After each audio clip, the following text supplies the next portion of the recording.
Desnudemos nuestra vida del orgullo que torna fríos los besos, que vacía de ternuras los abrazos, que resta valor a las palabras, que sopla fuerte, queriendo apagar de nuestro amor su llama. Que el amor es como el agua, que bien puede almacenar en un jarrón celosa y precavidamente quien tema beberla, compartirla, agotarla en momentos inadecuados, desconociendo que ésta es el sustento de la vida, y como sustento de vida existe naturalmente en nuestro ambiente, para que criaturas como tú y como yo podamos beber de ella y vivir. Que ésta está presente en cada amanecer, suspendida en el aire matinal, besando hojas y flores, alimentando almas, echando a andar tu corazón y el mío. Para quien ha hecho de su corazón un manantial de amor, no hay lugar en su ser para el temor de que llegue el día en que de tanto dar amor éste escasee, se agote. ¿Para qué preocuparnos por lo que pueda suceder más allá del tiempo que es nuestro, del hoy que vivimos, de este día que se nos dio para amarnos sin reticencias, sin reservas, sin desconfianzas, sin orgullos, sin miedo? Que nuestras muestras de amor en el encuentro con nuestros seres amados sean como las de Cleopatra y Alejandro, que no se nos quede nada sin decir con las palabras, con nuestras manos, con nuestros besos, con esta piel y este calor hechas para amar. ¿Cómo te sentirías tú si, como Filipo en los capítulos 35 y 36 de este audiolibro, no fueses capaz de derrumbar el muro de orgullo que impide que la luz del amor caliente tu alma?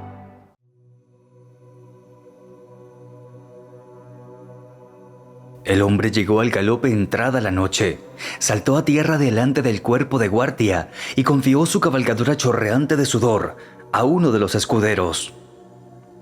Eumenes, que dormía con un ojo abierto, se levantó inmediatamente de la cama, se puso el manto, tomó un velón y bajó deprisa las escaleras para ir a su encuentro. Ven acá», le ordenó apenas le vio entrar bajo el pórtico y le indicó el camino hasta la armería. «Bueno, cuéntame, ¿dónde está el rey a estas horas?», preguntó mientras el otro le seguía jadeando aún. «Está un día de marcha, no más. He perdido tiempo por el motivo que ya sabes». Está bien», cortó Eumenes abriendo con la llave una puertecilla enrejada. «Entra. Aquí estaremos tranquilos». Se trataba de una estancia grande y desnuda, un depósito para las armas en reparación. A un lado había 2 o 3 taburetes en torno a un tajo de madera que hacía las veces de yunque. Eumenes alargó uno a su compañero y se sentó a su vez. «Y bien, cuéntame, ¿qué has conseguido saber?». No ha sido nada fácil y ha costado también bastante. He tenido que corromper a uno de los ayudantes del culto que encendieron el Adítón. Y entonces, el rey Filipo se presentó por sorpresa, casi de incógnito, y se puso en la fila con los demás postulantes hasta que fue reconocido y se le hizo entrar en el santuario. Al darse cuenta los sacerdotes de que lo que deseaba era consultar al oráculo, trataron de saber la pregunta para preparar de forma adecuada la respuesta. Es una práctica normal. En efecto, pero el rey se negó a ello. Pidió consultar directamente a la Pitia y exigió ser conducido al Adítón. Eumenes se cubrió la cara con las manos. Gran Zeus. El sacerdote que oficiaba ese día no tuvo tiempo siquiera de informar al consejo. No le quedó más remedio que resignarse a la petición. Así pues, Filipo fue acompañado al Adítón y dirigió su pregunta a la Pitia después de que ésta hubiera entrado en éxtasis. ¿Estás seguro? Absolutamente seguro. ¿Y cuál fue la respuesta? El toro está coronado. El fin está próximo. El sacrificador está listo. ¿Nada más?, preguntó Eumenes con cara sombría. El hombre sacudió la cabeza. Eumenes sacó del bolsillo del manto una bolsa de dinero y se la ofreció a su interlocutor. Toma, es lo que te había prometido. Pero estoy seguro de que te quedaste con el resto, una vez que le pagaste a ese ayudante del culto. Señor, pero si yo...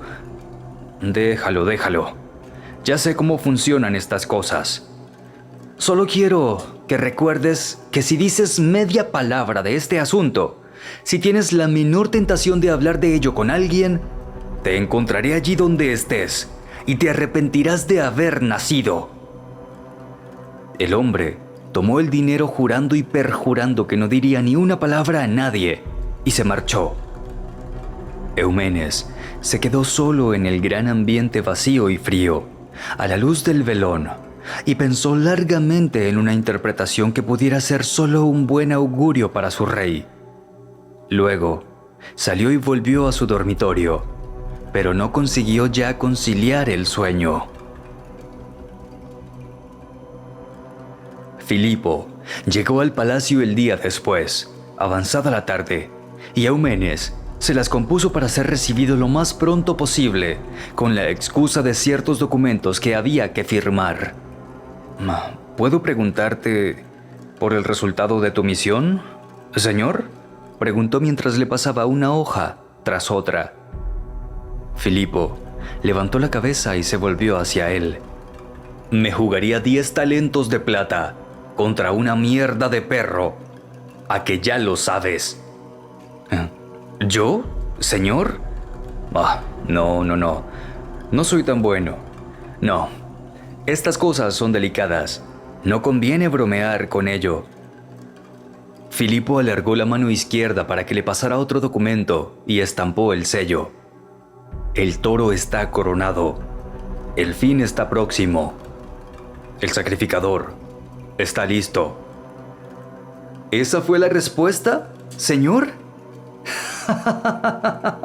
Pero si es extraordinario, si es magnífico.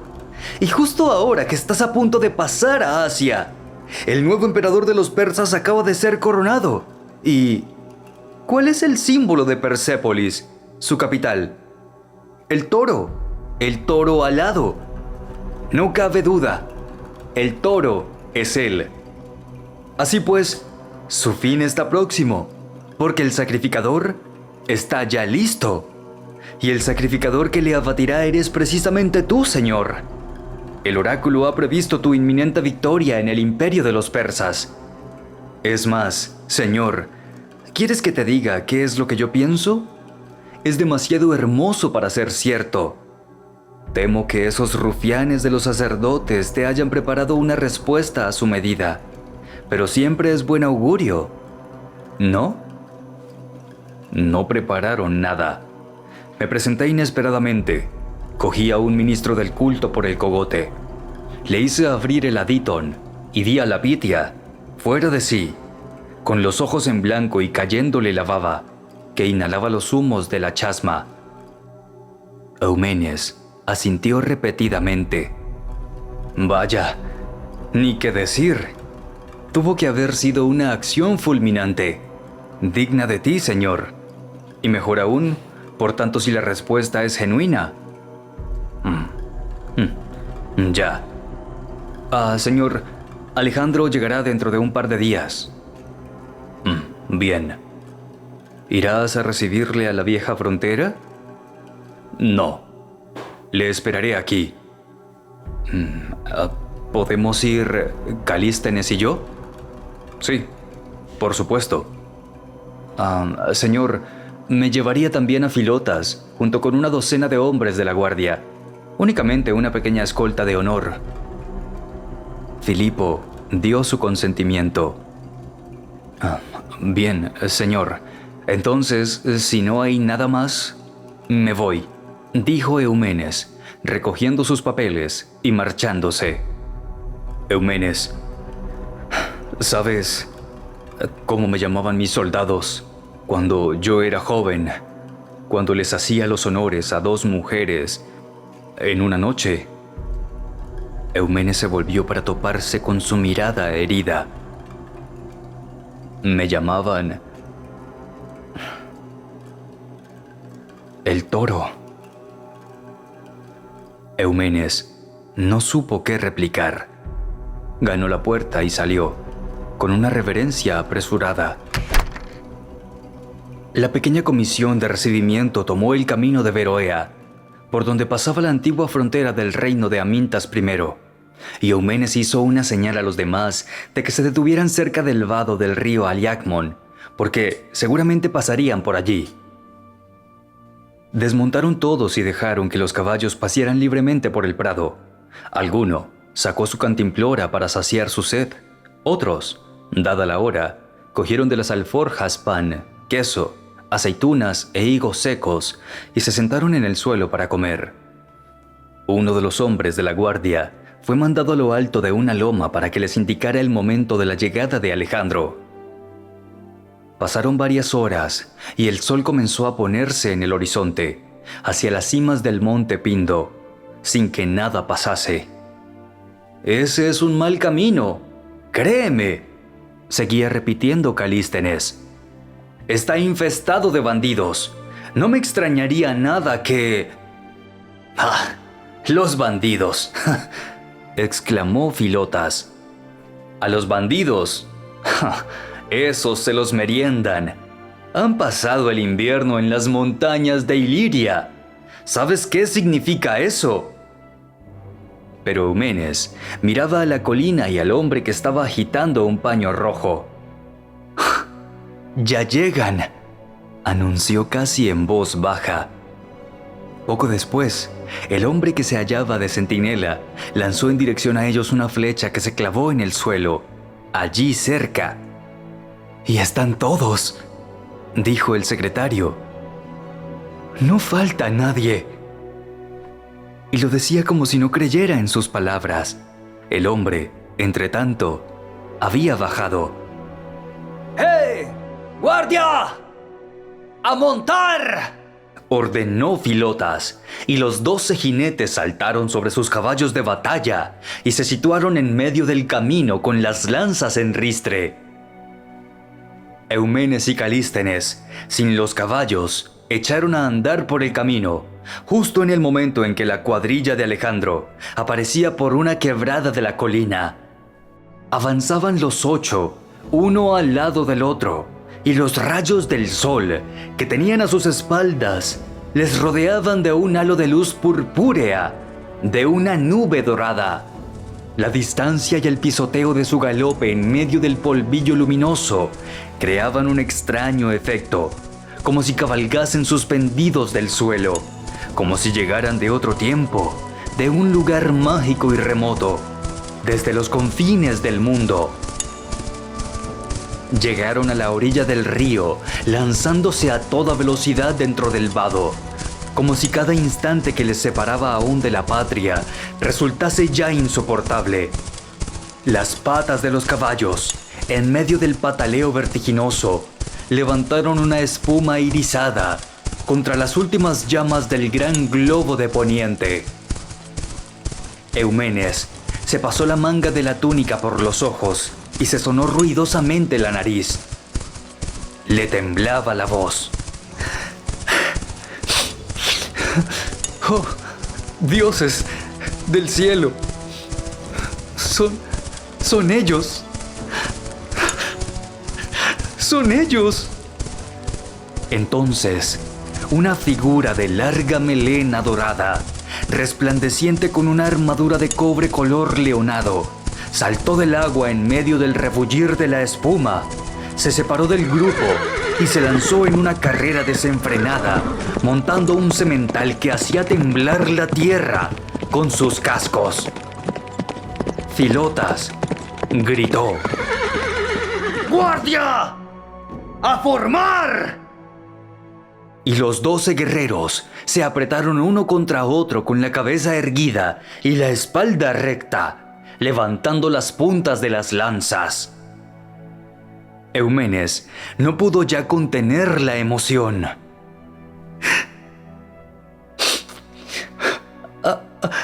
«Alejandro»,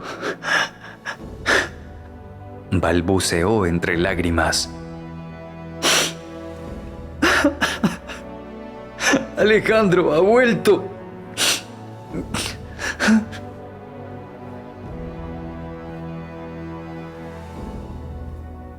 Eumenes y Calístenes acompañaron a Alejandro hasta la puerta del despacho del rey.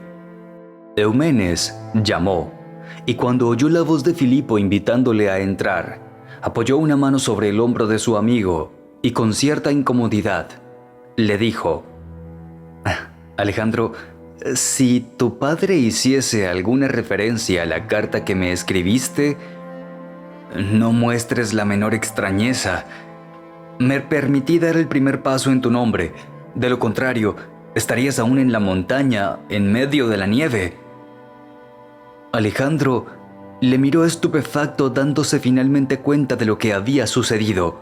Pero en ese momento no podía hacer otra cosa que entrar. Y así lo hizo. Se encontró de frente con su padre y le vio envejecido. Aunque había estado ausente poco menos de un año, le pareció que las arrugas que le surcaban la frente eran más profundas y que sus sienes habían encanecido prematuramente. Fue Alejandro el primero en hablar. Me alegra encontrarte con buena salud, padre. Lo mismo digo, replicó Filipo. Pareces más robusto y estoy contento de que hayas vuelto. ¿Están bien tus amigos? Sí, están todos bien. Me alegro. Siéntate. Alejandro obedeció. El soberano tomó una jarra y 2 copas. ¿Un poco de vino? Sí, gracias. Filipo se le acercó y él se le plantó delante instintivamente, mirándole de cerca a la cara. Vio su ojo mortecino y también el cansancio de vivir que había dejado profundas huellas en su frente. Gracias. Brindo a tu salud, padre, y por la empresa que estás a punto de emprender en Asia. He sabido lo de la gran profecía del dios de Delfos. Filipo asintió y se echó al coleto un sorbo de vino. Gracias. ¿Cómo está tu madre? Está bien. La última vez que la vi, estaba bien. ¿Vendrá a la boda de Cleopatra? Espero que sí. También yo. Estaban de pie, en silencio, mirándose de hito en hito, y ambos sentían un agudo deseo de abandonarse a la oleada de sentimientos que los embargaba, pero eran también 2 hombres endurecidos por un gran dolor y por mucho resentimiento, a causa de un momento de furor, pasado, pero aún terriblemente vivo, conscientes de que en aquella situación habrían podido levantar la mano el uno contra el otro, hasta el derramamiento de sangre. «Ve a saludar a Cleopatra», dijo de golpe Filipo, rompiendo el silencio. «Ha sufrido mucho por tu ausencia». Alejandro asintió también con la cabeza y salió. Eumenes y Calístenes se habían escondido al fondo del corredor, esperando un estallido de violencia o de alegría. Aquel silencio irreal les tenía perplejos. «¿Qué piensas tú?», inquirió Calístenes. «No lo sé. El rey me dijo, nada de fiestas, nada de banquetes, no hay nada que festejar. Estamos ambos embargados de dolor. Eso fue lo que me dijo». Alejandro atravesó el palacio como en sueños. A su paso, todos sonreían y gesticulaban con la cabeza, pero nadie se atrevía a ir a su encuentro o a dirigirle la palabra. De repente, resonó un ladrido fortísimo en el gran patio y Peritas irrumpió como una furia en el pórtico interior. Le saltó encima casi arrojándole al suelo y no paraba de ladrar y de hacerle fiestas.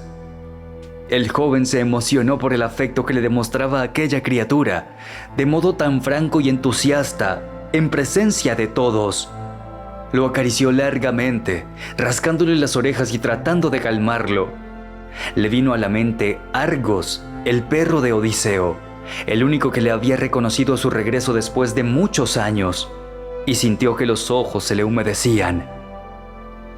Su hermana le echó los brazos al cuello llorando a lágrima viva, tan pronto como le vio en la puerta de su habitación.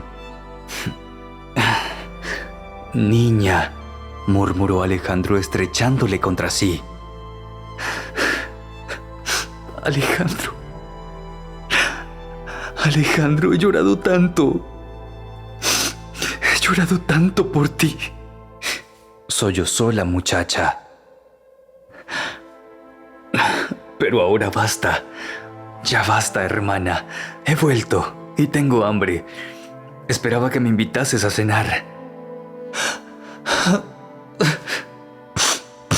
«Por supuesto que sí», exclamó Cleopatra secándose las lágrimas y sorbiéndose los mocos. «Ven, entra conmigo». Le hizo sentarse y ordenó que preparasen inmediatamente los manjares y trajesen una jofaina para que su hermano pudiera lavarse las manos, los brazos y los pies. «Alejandro, ¿vendrá mamá a mi enlace?», preguntó cuando se hubieron recostado para la cena. «Espero que sí. Se casan su hija y su hermano, no debería faltar, y tal vez ello gustase también a nuestro padre». Cleopatra pareció calmarse y se pusieron a hablar de lo que les había pasado a cada uno durante aquel año en que habían estado alejados el uno del otro. La princesa se sobresaltaba cada vez que su hermano le contaba alguna aventura especialmente emocionante, o bien una arriesgada persecución por las gargantas salvajes de los montes ilirios. De vez en cuando Alejandro se interrumpía. Quería saber cosas de ella y de cómo iría vestida para la boda, o de cómo viviría en el palacio de Butroto, o bien callaba y permanecía en silencio mirándola, con aquella sonrisa suya ligera y con aquel curioso modo de ladear la cabeza sobre el hombro derecho. «Pobre Pérdicas», dijo en un determinado momento, como asaltado por un pensamiento repentino. «Está perdidamente enamorado de ti, y cuando se enteró de tu boda, cayó en desconsuelo. Lo lamento. Es un buen muchacho. Más que bueno, diría yo. Un día será uno de los mejores generales macedonios, si puedo preciarme de conocer a los hombres. Pero no hay nada que hacer. Todos tenemos nuestro propio destino». «Sí, por supuesto», asintió Cleopatra. Se hizo de repente el silencio entre los dos jóvenes que se volvían a ver tras aquella larga separación. Cada uno de ellos escuchaba absorto la voz de sus propios pensamientos. «Yo creo que serás feliz con tu esposo», prosiguió Alejandro. «Es un joven inteligente y valeroso, capaz de soñar. Serás para él como una flor húmeda de rocío, como la sonrisa de la primavera, como una perla engastada en oro». Cleopatra le miró con ojos relucientes. «¿Así es como me ves, hermano mío?» «Así es, y así te verá también él, estoy seguro». Le acarició la mejilla con un beso y se fue. Era ya tarde cuando volvió a entrar en sus habitaciones. Por primera vez tras un año de ausencia, sintió la fragancia de las flores que le adornaban y el perfume de su baño. Los velones encendidos difundían una claridad cálida y recogida. Su raedera, su peine y su navaja de afeitar estaban colocados en un orden junto a la pila, y Leptina se hallaba sentada sobre un escabel, vestida únicamente con un corto quitón. Ella corrió a su encuentro apenas le vio y se arrojó a sus pies abrazándole las rodillas, cubriéndole de besos y de lágrimas. «¿No quieres ayudarme a tomar un baño?», le preguntó Alejandro. «Sí, por supuesto, mi señor. Enseguida». Le despojó sus ropas y dejó que entrara en la gran pila. Luego comenzó a acariciarle suavemente con la esponja. Le lavó el pelo suave y liso, le secó y le derramó sobre la cabeza un preciado aceite traído de la lejana Arabia. Cuando salió del agua, le cubrió con un amplio paño y le hizo tumbarse en el lecho. Luego, se desnudó a su vez y le dio masaje largo rato para distenderle sus miembros. Pero no le perfumó, porque nada era más hermoso y agradable que el olor natural de su piel. Cuando vio que se dejaba ir y que entornaba los ojos, se tumbó a su lado, desnuda y tibia, y comenzó a besarle por todo el cuerpo.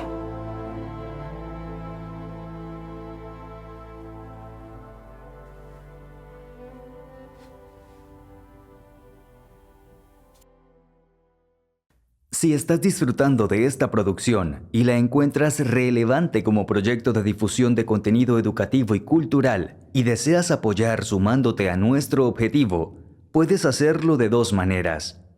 La primera es convirtiéndote patrocinadora financiera a través de Patreon para hacer sustentable el proyecto, permitiendo la conformación de un equipo de trabajo para poder producir muchas más obras en menos tiempo, pues si no lo sabías, yo, Ney, quien te narra, soy quien está detrás de esta producción, con todo lo que esta demanda.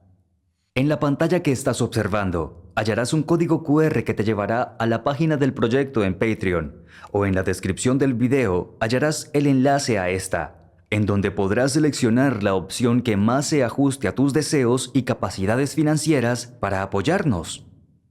La segunda manera de sumarte y apoyarnos es interactuando con nuestro contenido de todas las formas posibles en las plataformas en que tenemos presencia, en YouTube, en nuestra página de Facebook en donde nos hallarás como Inauditos Audiolibros o como inauditosaudios.oficial y en Instagram y TikTok como @inauditosaudios. Comentar, así sea con un emoji, dejando tu me gusta, guardando nuestras publicaciones como favoritas y compartiéndolas en tus plataformas y a tus seres amados es otra gran forma de apoyar y sumarte a este proyecto. Nos hallaremos pronto entre letras. Recuerda, audiolibro escucha. Nosotras somos porque tú eres. Nosotras somos gracias a ti.